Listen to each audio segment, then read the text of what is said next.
Have you ever discovered your new favourite song through a Spotify playlist? Chances are today's guest had a hand in that, because my guest today, Nick Holmston, is widely known as the creator of Spotify playlists and former global head of music at Spotify. And he has played a pivotal role in reshaping how we discover and engage with music. But beyond curating songs, Nick has spent his entire career at the intersection of fan engagement, innovation, and the evolving entertainment industry. And now, as he works on his next venture and authors his book, Fan-Powered Futures, Nick is now exploring how blockchain, Web3 and new engagement models could once again redefine artist-fan relationships. So today we're going to discuss how streaming changed music discovery forever, why fan engagement is the new currency of the entertainment industry. What does the future hold for music, fandom and digital innovation? This is one I'm particularly excited about as a big music guy. So let's get my guest onto the podcast now. So thank you for joining me on the show today, Nick. Can you tell everyone listening a little about who you are and what you do? Yeah, thank you for having me first, Neil. My name is Nick Holmston. I've been in the music and tech and entertainment kind of intersection for quite a long period of time. So I would say I have a journey like a lot of people. I've been an entrepreneur my whole life, been very into music. So I actually took a side step to do some musical things during a couple of years. And then when the music industry kind of went very dark, especially in the Nordic countries because of piracy, we started to build a lot of companies in Sweden, and everybody probably knows about the Spotifys and the SoundCloud of the world. And I did a lot of startups, but eventually I realized that Spotify was becoming the future of the music industry. So I founded a company called Tunigo that was acquired by Spotify in 2013, and that was basically how Spotify Playlist was born. I stayed there and became the global head of music. It was an incredible journey sitting in the front seat when the whole industry kind of transformed. Very blessed about that and happy. After that, I did a new venture called TSX Entertainment, where we brought entertainment back to Times Square with these huge performances by the Post Malone and the Shakira, and an integrated immersive experience with the biggest billboard at Times Square. Did that for 4.5 years. Right now, I'm working on a new startup trying to solve the problems, which I think is the most important one right now, how tech can help, solve the problem between relationship between artists and fans. So that was a little bit about me. I'm Swedish, living in New York right now since 7 years. Love it. And you're incredibly modest too, because you've been called the creator of Spotify Playlist, which is a huge thing. And looking back, can you tell me a little bit more about Tunigo and how that acquisition by Spotify would ultimately transform the way that people discover music, right? Yeah, it's a fascinating time because it's easy to forget the fact that when I'm saying to people that before the acquisition of Tunigo in 2013, Spotify didn't have any own playlists, which today feels pretty crazy. But stepping back a little bit, I think the hypothesis and the strategy that we were thinking about with the team at Tunigo at that time was that when you been so adopted in the music industry for so many years, and you have seen this different kind of tech evolution changing the formats. I think this one was a total change because we went from a traditional kind of retail world where it was very transactional, and meaning that if you were limited a little bit about how much record you actually have because of how much money you had, basically. And there was only like fanatics that spent everything and had these record collections. So most of the people at the time actually got their music curated from like radio or TV or wherever you find your music, and maybe went into a store every December to buy a record. So the hypothesis when we started Tunigo was that like if we go from a retail based, transactional based industry into an engagement models where everyone in the world will have basically all the music that exists at their fingertips in their phone, we're going to run into other challenges. And Spotify in the beginning, in the early days, was really a platform that was based on people that were really into music. So it was I would say like very hipster mentality, people that are really music buffs, but the mainstream people was not really there. So we believe that when the moment happens, when mainstream people and basically radio and record stores kind of come together, we will get the 75% that usually didn't go into record stores to come in and become premium subscribers. And they need to be navigating music in some way. So what we did was basically building an infrastructure around playlists and thinking about other ways to basically tag up these playlists and prime them with different kind of context. And that was the big revolution at the time, that if you listen to music and every music is available, maybe it's not just about playing your, like 10, 20 favorite songs 24/7. So you're going to have moments when you wake up with your partner on a Sunday morning, when you play with your kids, or when you go to the gym or go on a walk or do meditation. So it was really like more like a context driven kind of thinking instead of a genre driven thinking. So we started to create completely new genres in the world of music that was more related to the different moments in life. And this became extremely successful, and we became a partner to Spotify when they had actually an app platform and the Tunigo app, which had a completely new function where different categories of music becomes one of the most popular ones out there. And it became so popular. So in Sweden, we did a big deal with Tunigo, with a big telco that was also part of the Spotify, that actually took Tunigo to become the most popular music app or app overall in Sweden. And I think that got the attention of Daniel and Martin at Spotify. So they approached me and say like, hey, we think you will do a better job of doing this inside our company. So we are interested to acquire you. And the acquisition happened in 2013. And as I said, everything after that is a story. And I was able to bring the whole team in there, and also got the resources that we hoping for to get someday, to really build this out as a global systems with in the programming and editorial piece. And that was when Spotify was born. And that was when they released in, I think it's September 2013, the browse functions where they have category of playlists. Wow, what an amazing story. And I'm curious, from that unique journey that you've been on, and you went on to be Spotify's global head of music, what lessons did you learn from that whole experience, and how has it influenced your entrepreneurial ventures since then, too?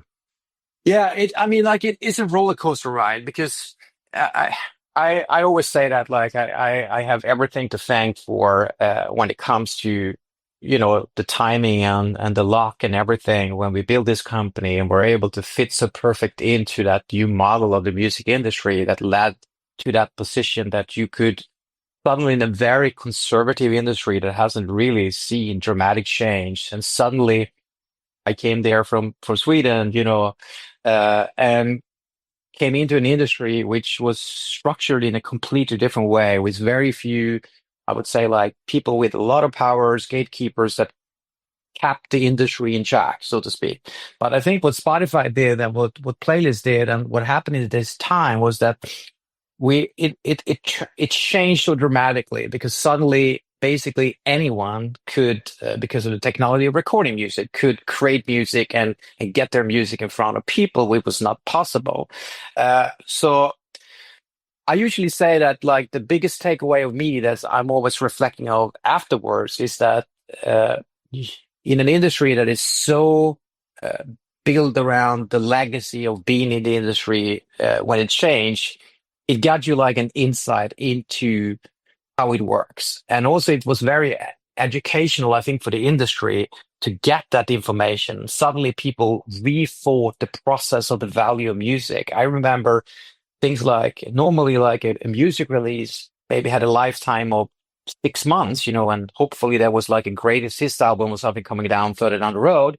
But suddenly you were looking at revenue streams over decades, and that took, I think, years until the industry really understood, how valuable music content is in this new world. And suddenly, like, the thing that was so driven by the industry that was always about the latest releases that week. Suddenly you saw people, young kids, finding music that was released in the 70s and 80s and 90s, for all different things. So For me, it's really like the most dramatic change I ever experienced, and I cannot tell you, Neil, how grateful I am, and the perspective to be able to sit there and see how that industry changed, and also feeling that we were such a huge part of making these more into a meritocracy and breaking barriers, creating transparency in the industry. So yeah, it was an incredible journey. And it's helped me a lot moving forward to understand that everything is kind of possible. That was, coming from Sweden. It was fascinating to see a company like Spotify. And looking at today, I think it's only the IKEA that has been higher valued as a company than Spotify, or all the industry companies that Sweden has produced over the years. And I read that before you came on the podcast today that you argue that fans in today, music fans are today's marketers for brands and artists alike. So the question I have to ask is how can pop culture brands and artists, how can they adapt to this new reality? Yeah, I think it's a complete new framework, and as you know, I was so into it, so I actually released a book about that called Fan Power Futures. And what I learned over these years was that when I would say like that system that existed, like in a traditional retail world with, mainstream media, advertising, TV, print, when technology changed all that, it not only become an engagement model when it comes to consumption of the content, but it also becomes an engagement model when it comes to market content. And we have seen this in a lot of shapes or forms over the years. But now when it's the traditional way of really cutting through the noise, the old way that you used to advertise is gone. There's a completely new set of rules when you want to reach out with your message. And we know, and we see it all the time, that when companies trying to be social on social medias to build some kind of engagement, it doesn't work. But if people that are like really authentic, bring that message to other friends or the people that follow them, we know it's way more powerful. So I think when it comes to brands today, it's comes to a lot of like key points you need to think about. And the people that are successful in this new world of pop culture brands are the people that are authentic, which could in some way communicate like what they stand for, their values to the consumers. So they kind of adopt that brands and put that into their own identity. So what I mean with that is that the music is probably the strongest kind of relationship you have seen, because now when artists taking control over their rights, and it's a different structure there compared to all labels, they have these direct relationship in a different way. Right now it is through social media, but fans, like I said, the fans hire you, but they fire you. It's also like fans expect so much more in return today. They are just not happy of just not being recognized for their hard work. So they are a little bit more eager to feel that they are appreciated. And it's about that dynamic that I think is the biggest change right now. What is the reward mechanism when actually for all these people that talk to their followers and friends or whatever it is around whatever brand it is in pop culture, if it's like a fashion brand or if it's like an artist, they starting to expect something like a recognition in return. And that is what I mean, like that these are the future of the marketeers, and any brand today needs to really build a long-term trusted relationship with and I like to say fans, but we can kind of rebrand it and say like consumers. But I think if you rethink what a consumer is to a fan, if it's an emotional connection, that is the way you need to think about that relationship moving forward. Does that make any sense? Yeah, 100%. And if we dig a little bit deeper on that, in your book, in fan powered futures, you emphasize that brands should shift that traditional broadcast model to engagement driven strategies. And for anyone who's listening, any business leader, we're setting off those alarm bells or light bulb moments right now. Can you elaborate on that transition and its importance too? Yeah, and I think we have seen that, in a lot of different ways. I usually say that a thing that people remember in the old days, when you market something in any way, it was usually based when I grew up and you grew up and everyone, like in our age, it was really based on the fact that it was usually market around the quality and the price. That was the two kind of most important thing in every advertising if you look back, like. And then we saw the change coming in, I would say like in the end of the 90s, early 2000, it becomes more like a lifestyle marketing machinery. But when these things disappears, meaning like it's not a one-way broadcast communication today. That is the interesting thing, because if you put up something to the people online, because that's the way you advertise, and hopefully you do it through a feed or something like that. You want to be able to put your brand into a context. People are going to react on that. And they're going to react very fast. If they see something they don't like, they got to tell you. So it's a two-directional thing. So you have to kind of go back and think about a lot of things what you stand for, because what I think is that where the quality and price has been replaced today, it's more about like access, exclusivity, like, and feeling recognized, like it's a little bit like you're buying into a fandom. We have seen that. I mean, I grew up when Apple was really like a fandom, and everybody that kind of loved Apple talked about it. We have seen it in other brands, like when Tesla came out, it also became that. And then a lot of fashion brands, and this is obvious, when it comes to artist brands and stuff like that, that they have that leverage.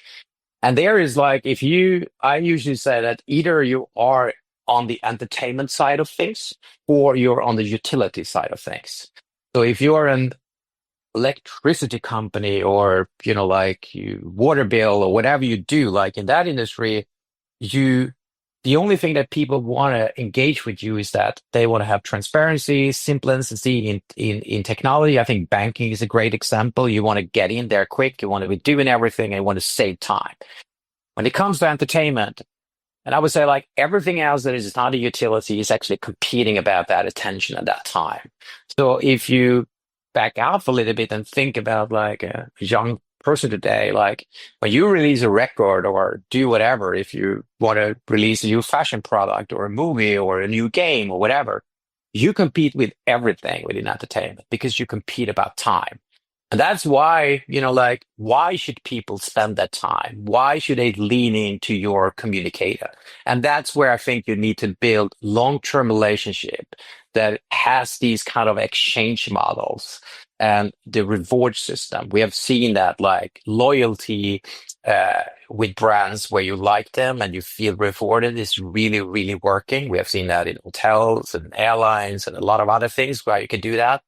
But I think that is the mechanism that needs to be put in, and it needs to be in a way that it's like this symbiotic relationship, which it helps you to have that relationship with your fans, but you need to be extremely transparent. You can't lie anymore. Like you have to go back to your values, the plaque on the wall. What do we stand for? So that is like a deeper conversation of what I think is happening here. And I think a lot of people have been really good at figure out like how to communicate that. And other brands have not really sorted it out. But that would be the only way, in the future to be able to promote and amplify your message. And you mentioned a word there, transparent, a need for greater transparency. And there has been a lot of hype around Web3 transforming the entertainment space. One word that immediately springs to mind is blockchain, of course, which would give that transparency. So what role do you see blockchain and reward systems in transforming that artist fan and brand fan relationships playing? Yeah, I definitely think I'm really positive to the whole kind of blockchain technology. I think, like every technology when it comes is going to be used in the wrong way, which I think it always drags a lot of fraud and stuff like that. And that's why I think like the NFT kind of become a dirty word. In some way, it also kind of reflected into the blockchain as technology. I'm a big believer in blockchain. I think that is the transparency that we need in some way to do, because it solves a lot of problems if we do that. First of all, like you say, the transparency around it, but it also verifies a lot of the things that is a problem today. I think one of the biggest problems we see in the music industry is actually scalping on tickets, like the secondary markets and stuff like that, which really, I don't understand like how that really can happen because any artist you speak to, they want to set the face value on their tour tickets.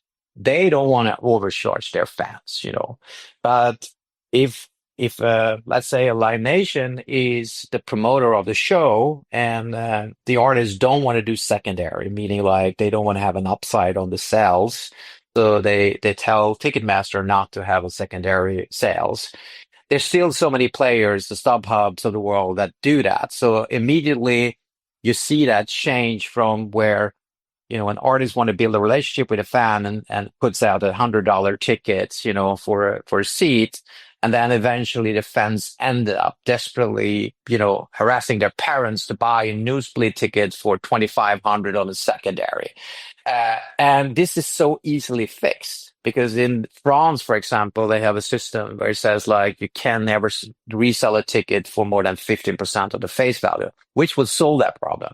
But I think it's more into it than that. I think this is a model that kind of keeps up the touring, but it's so bad for the artists and the fans long term. So there is a typical way, how different ways to verify objects and making sure the ownership and how it's being, like resold and stuff like that, where technologies like blockchain can be very, very helpful.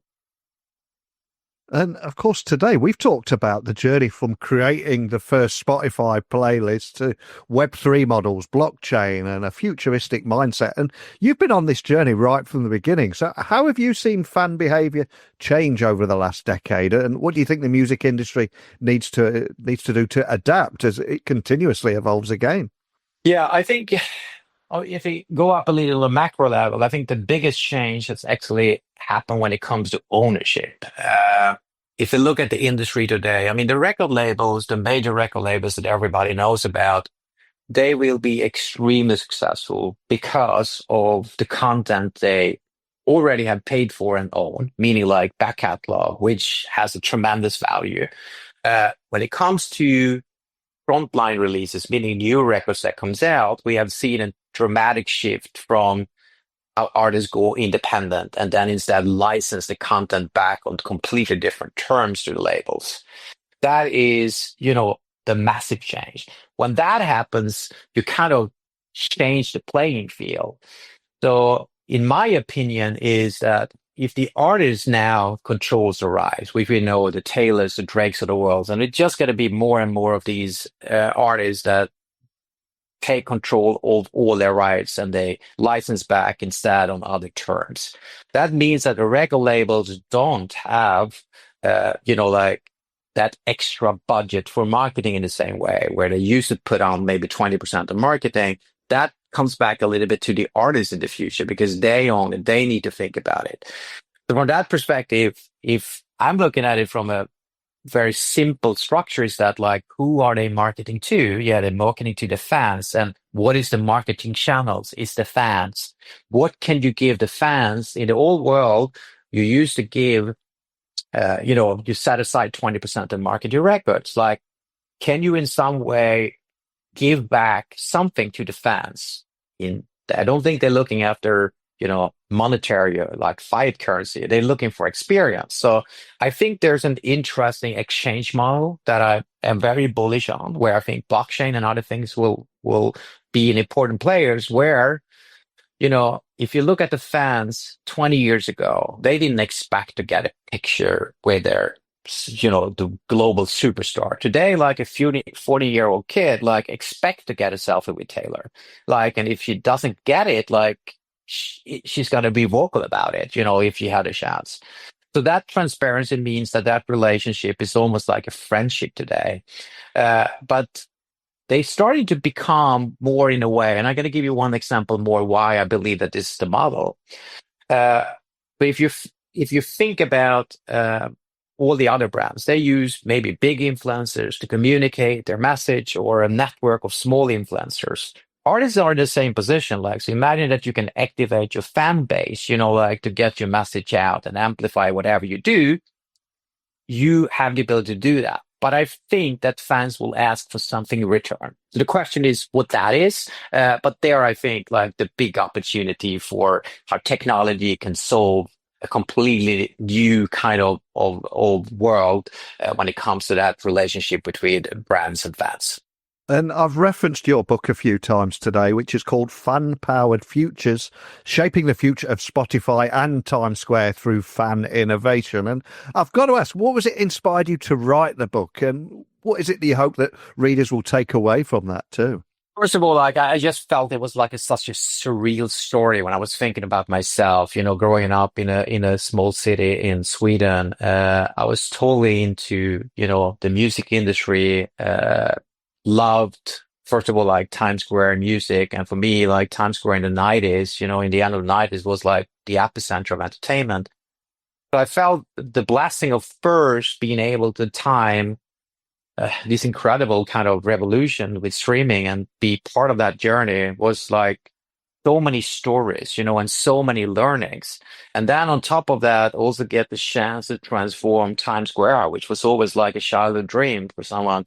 But I felt like there was a story to be told, a little bit about like what I have learned and how I see the future changing, but also kind of embed these crazy stories that's in the book around what always happening when something dramatic is changing. So it was just something I needed to get out of me. And I felt when I actually got the book done, which was way, way more work than I thought, and it took me almost a year to do it. It was a relief because it felt like now I can move on, like because I needed to tell the story in some kind of context. At the same time, I was really passionate about the conversations about the future of these brand fans, artist fans relationship. So it was also a way to kind of put my name out there in the conversation, and to be able to have these conversations with you and other peoples around, like, how is technology playing into this challenge that is, I think, for every brand today that want to be a top of the mind brands for that new generation. And it's just a huge passion. I don't see it as a work. I see it as like an incredible blessing to tell my story and at the same time continue the conversation about what's next. And I'm conscious there could be a wannabe entrepreneur listening to your words, feeling inspired, sitting in a small town many, many thousands of miles away from New York. What advice would you give to that person looking to innovate at the intersection of entertainment, technology, and hospitality and everything in between, that they do feel that they are, kind of out of it, but they want to pursue their dream? Any advice you'd give to that person?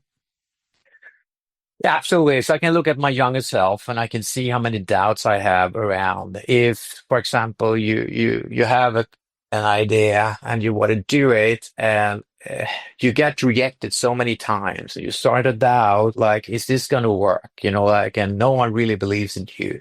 I think you need to first validate in some shape or form because I totally believe in the meritocracy and I believe in being contrarian. I don't expect people to, say that that's brilliant because people will not say that. So if you expect that, it's not going to happen. But in the end, if you can verify that you are a talented person and you believe in yourself and all these different things, I honestly believe that the only thing that separates like a winner from a loser is that a winner is a loser who never gives up. I think it's about the marathon. I think people expecting too much in return too fast. I always say, like, it doesn't matter what business you start, it's going to take you 5 years until you see some kind of result of it. And I think every person just jumped into these projects and they expected, these kind of verification or return or seeing that this turned into business way too early. And I think that is where people give up. So I totally encourage, and I actually think that there is something great about coming from a small city somewhere because you haven't been destroyed by the big city competition, which I think people feel in larger cities. So for me, to move to New York, like when you already have had some success, really makes you realize that it's way, way easier when you have been able to get through these first humps. But I was a guy, Neil, like I believe, I can tell you, it's always a crazy story. So just before, a few months before the acquisition happened, I was in a position where the investors of Tuniga didn't want to put in more money. We were running out of money, and I think every entrepreneur is going to tell you the same story. We had the payroll coming up, and I had this meeting with a telco, and I remember leaving the office and seeing the team sharing, because we were so into it, like, and giving me, like, go get them, get the money. And I said, like, I need to get at least, like 1 million Swedish kroners to be able to save the payroll. And I go there, and have these meetings with this huge telco in Sweden. And we had a relationship with them, came up with a plan how we could help them. They loved the concept and accepted the deal. The problem was that I asked for like these public massive company, like if they could pay us like in a few days, which they never have done in their life. But in some weird way, they helped us out and we got the payment in a few days.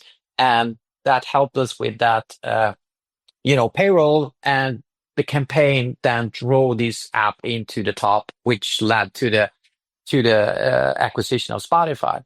So what I wanted to say with that is that I believed in a lot of times that I might not have what it takes to get there, but I was very bullish of trying, and I was so close of failing so many times.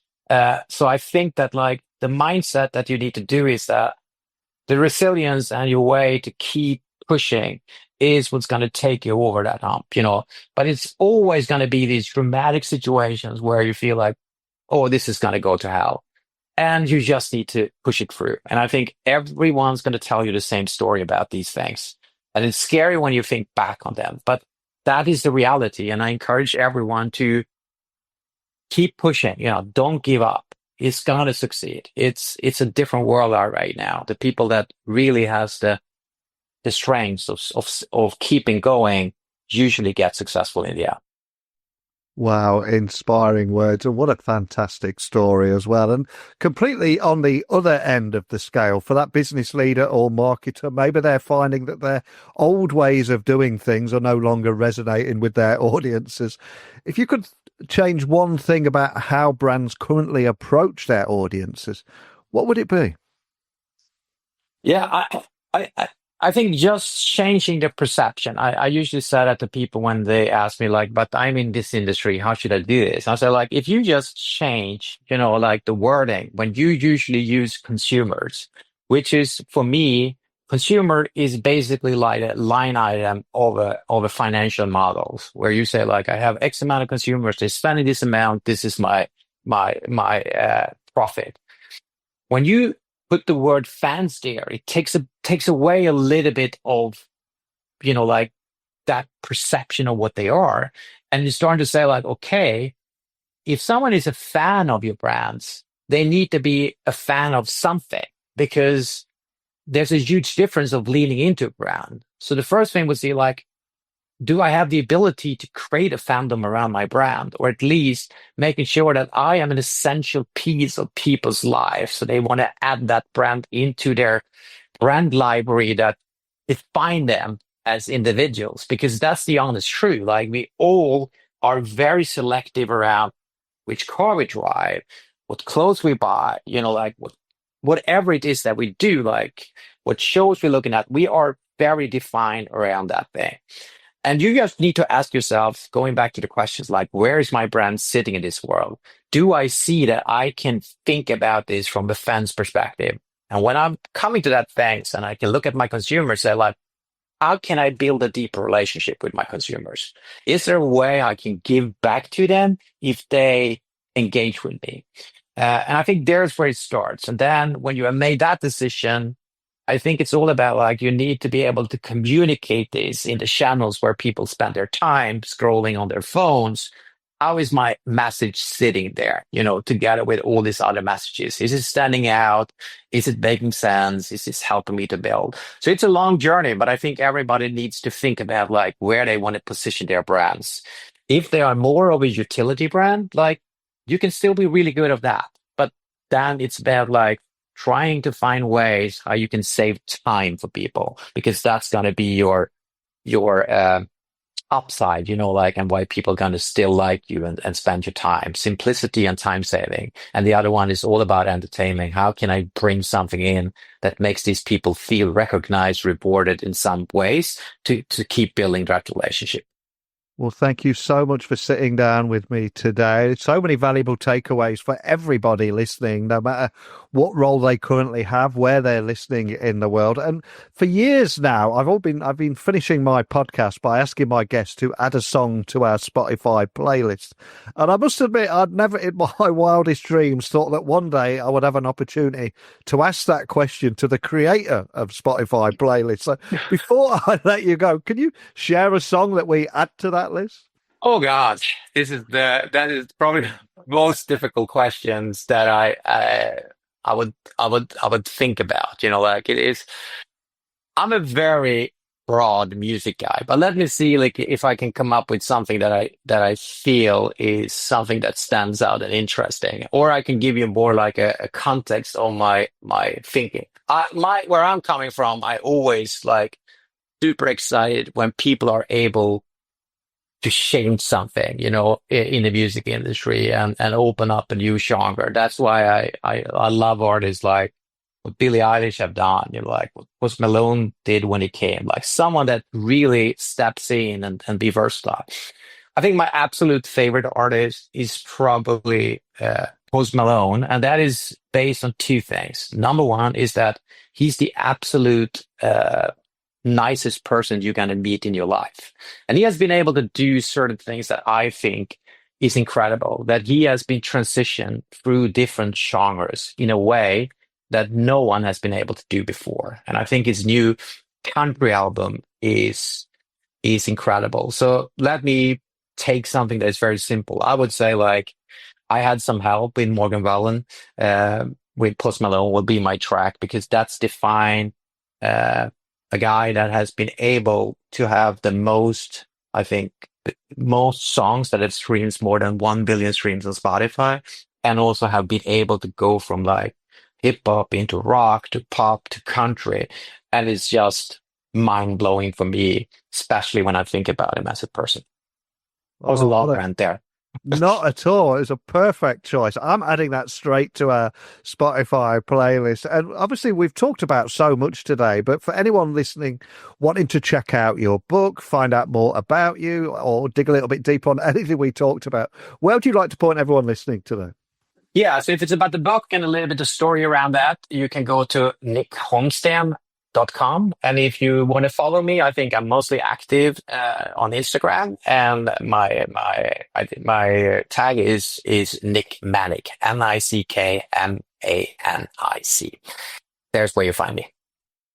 Fantastic. I'll add links to everything so listeners can find you nice and easy. I do urge them to check out your book there. We've covered a lot of it today, from the evolution of the music industry, the role of technology, and some of the reflections from you there on how fan behaviour in the music industry have evolved over the last decade, but also where it's heading, and especially the role of Web3, blockchain, so many other exciting things happening. But thank you for sharing your story with me today. Yeah, thank you, Neil, for having me. It's been a pleasure. Wow. From revolutionising how we discover music to redefining fan engagement, Nick has been at the forefront of some of the biggest shifts in the entertainment industry. And some of the big takeaways from our conversation today is fans, not labels or advertisers. It is the fans that are driving artist success in this new streaming era. And I say new streaming era, we're kind of used to it now. It's been around for a long time. And the next generation could be blockchain and Web3. That could change the game for transparency, ticketing, artist-fan interactions. And with more artists going independent, reclaiming control over their music and their careers, I think brands in every industry need to maybe rethink their audiences as fans, not just consumers. And that way, they might succeed in building deeper loyalty. So as technology continues reshaping entertainment, what's next for music, artists, fan-driven experiences? You've heard from Nick today. You've heard a little from me. Let's keep the conversation going. You've probably got a lot more experience and insights in this space than myself. So please share your thoughts. Techblogwriter@outlook.com, LinkedIn, X, Instagram, just @Neil C. Hughes. But right now, it's time for me to add that track to the Spotify playlist and refresh my memory on some of the great songs that have been posted over there. So I'll be checking that out, and I'll return again tomorrow with another interview. Speak with you then. Bye for now.